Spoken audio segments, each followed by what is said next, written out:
Good afternoon. Welcome back to the center stage.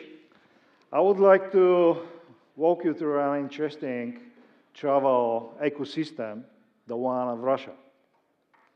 We've been watching Russia for several years now, starting from 2009, right after the crisis, the first financial crisis that hit the country then. And those are the numbers as of 2011 to 2013. You can see the gradual increase of the total market size, linear of 10% on annual basis. And the online travel, which was an early market at that time, grew exponentially, actually, doubled every 2 years. And it was going so well and so fast. You can see at the chart below, Russia was champion in online travel market growth worldwide. That's 2013. Actually, 2014, something happened, and we all know why that happened. The economic recession, influenced by political situation, etc. And it's really complicated to explain all these things. A lot was said about that. But the best indicator to understand what happened and what's related to travel is actually the exchange rate dollar to ruble. And you can see here in this chart that just for less than 2 years, from the middle of 2014 to beginning of 2016, ruble actually shrunk near 3 times. Dollar was 32 rubles, and at the beginning of 2016, 84 rubles. That's too much. And of course, that should impact such a business like travel. Add to this the complicated foreign policy and the terrorism, in the result of which actually Russia lost 2 big destinations. That was Egypt and Turkey. And you can understand the next slide. This chart shows the total size of the market over those years. And it was cut, as you see, almost twice, more than twice, with 2016 to be the worst in the role. Well, with online travel business, the situation is not that same, not that worse. The online travel players somehow succeeded to make their way through the crisis. And that also speaks about why online technology actually finds this as a favorable environment in such situations like crises of this kind. More details about the impact this exchange rate default had on the travel. Of course, it's about affordability. And local destinations were the most affected. The decline is 31% there, 2015 compared to 2014, and even 2014 was worse than the previous year. And because large part of this is outbound international travel, so the decline was 25% there.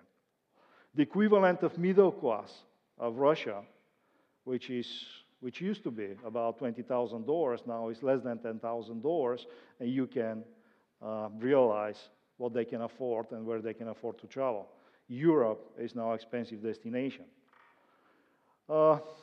Average price for a trip duration, etc., those are all indicators of what's going on there. And that comes along with some bankruptcies, like the top private airline, Transaero, which finally filed for bankruptcy last October. And then 70% of tour operators, outbound tour operators, did not renew their licenses. So 2,050 licenses, now only 650. And maybe little more to follow in 2016. Another thing which we can say is drift from B2B model of tour operators to B2C. So ignoring network of travel agencies in the country, and they're trying to go directly to the customer. Well, could it be worse? And in situations like this, it's pretty normal you look for alternatives, you look for some options, etc. And for the case of Russia travel ecosystem, that could be Russia itself. That's 1/8 of the world's land area. And if you add countries, neighboring, ex-Soviet Union countries, it goes up to 1/7 of the world land territory. So there is something you can visit, you can explore, it's an alternative. So go Russia. Beaches, well, Crimea, so bad as political case, but so good as destination. And beach for Russians to travel. Kamchatka, beautiful nature, so far, but so beautiful. Baikal Lake, holding 1/3 of the fresh water on the earth. Olympic Winter Games cost more than $50 billion to Russia, but so expensive, so modern now. And history and religion, so old, and so good stories to tell over the country. So there are places where you can go. Along with this, though, come the challenges. If you go to new destinations, those new destinations should have a good tourism infrastructure. And I'll just mention that Russia has only 13,000 hotels, more or less, and that compared to UK with 45,000 hotels, you understand that the difference is big. That's underdeveloped infrastructure for tourism. And the quality of services. Russians traveled to Egypt, to Turkey, to other exotic destinations where the service is really great. And now, comparing this with the local service, they have their questions and unsatisfaction. This is improving, but it takes time. Almost the same about the travel content. Word of mouth is the main source of information about where you can go, what you can see, who you can meet, those kinds of things. And to consolidate this, to incorporate into online packages and technologies, it also takes time and efforts. Governments stand behind those efforts, and although they achieved strategic goal for 2018 to reach 40 million Russians travel domestic, and that was achieved in 2014, you understand the reasons. Now in this situation, they're trying to get involved and to involve companies that are under control. State Rail Company is cooperating to develop innovative packages, rail plus hotel. Semi-privatized airline, Aeroflot, top airline, is to hit a record of 150 domestic destinations this year. Okay? That's a record number in Aeroflot's history. And Aeroflot used to be the largest airline in the world in the 1980s. Keep in mind. And finally, there is a successful low-cost carrier, Pobeda, which is a subsidiary of Aeroflot. But they succeeded to get prices with 20-25% cheaper, and that affects the overall domestic market. Another alternative is look for replacement of those destinations which were lost.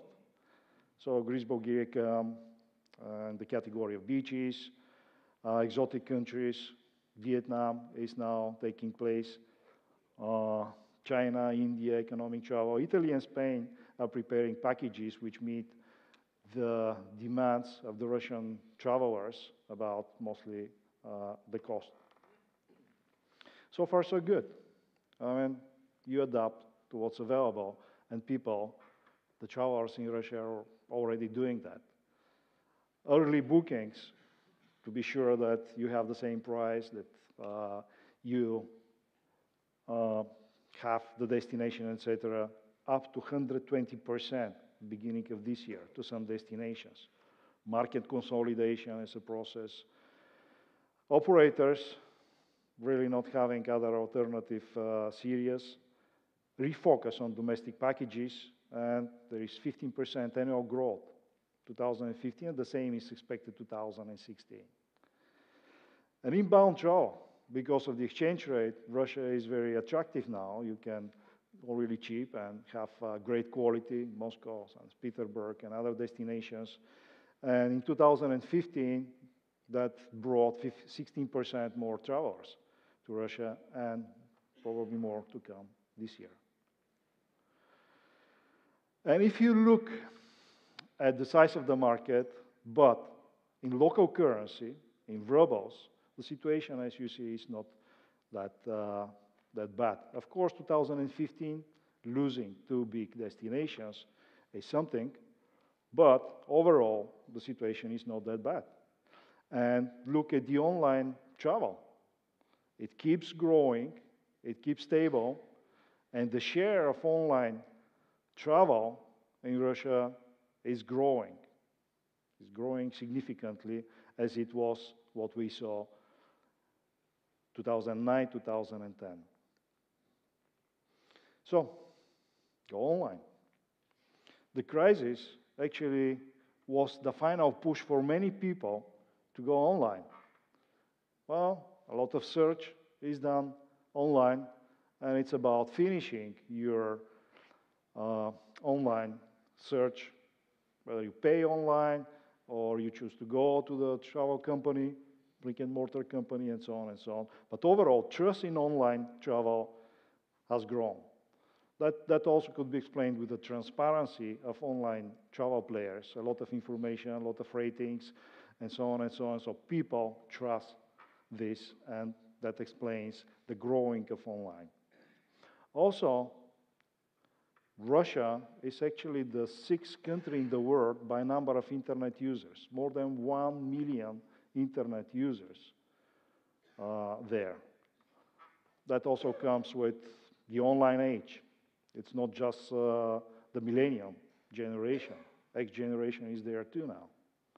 So people who can afford to travel, they have access to internet. It's not that much concern. The concern might be the supplier side, because people, for instance, those providing apartments, etc., are usually old people, and they don't have those skills and access. Online travel agencies, they're fastest to adapt to the situation. And those successful at the moment, they already have navigated their own way. Mobile, it's a challenge, it's a technology. Online travel agencies are doing really very good there. Very nice mobile applications, smart applications. They lead, actually, this process. And sharing economy, it's blossoming. Those are very good conditions for establishment for companies like Airbnb, BlaBlaCar, Uber, and the local similar companies. And there is history in this in the past. The culture of sharing, something like you can stop a car on the street, just ask them you want to go to your place. There's short negotiation. Usually you get even cheaper prices than a taxi, and you go. And now this applied to Uber, that's more or less the same, empowered by online technology. Dynamic packaging actually was embraced by tour operators as well. They have their databases of cheaper prices for hotels and also travel, and now incorporating them with dynamic packaging technology, it's a pretty good solution for them, and more is moving from off-the-shelf sales of packages to dynamic packaging. Suppliers to intermediaries, to OTAs, 63% versus 37%. That's mostly related about reliability. It's about some services that could be provided only by the suppliers in the best way, warranty, change of itinerary or whatever. So that explains this big percent. And also rail online, most of that goes through RGD, the National Rail Company. That also explains the meta-search domination. And you can see what numbers we have for 2014 to 15 from one of this company, one of the leaders, Aviasales, on the Russian market. That's really impressive. In time of crisis, you actually have such a growth. And the other thing is about how online travel market is normalized. You can see the normal share on the left side. This is the offline market, the total size of the market, 38% there. And then 2013, it was 64%. It was almost like everything was there. And 2015, you see it goes down to normal on hotel and packages. Okay.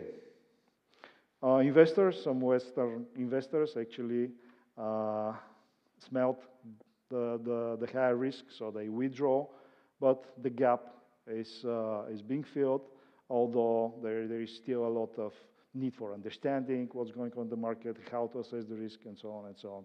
Interesting process to follow. So, stay tuned. We're releasing our research on Russia very soon, probably within a few months. And watch what's going on this market. It's unrevealed potential yet. Thank you.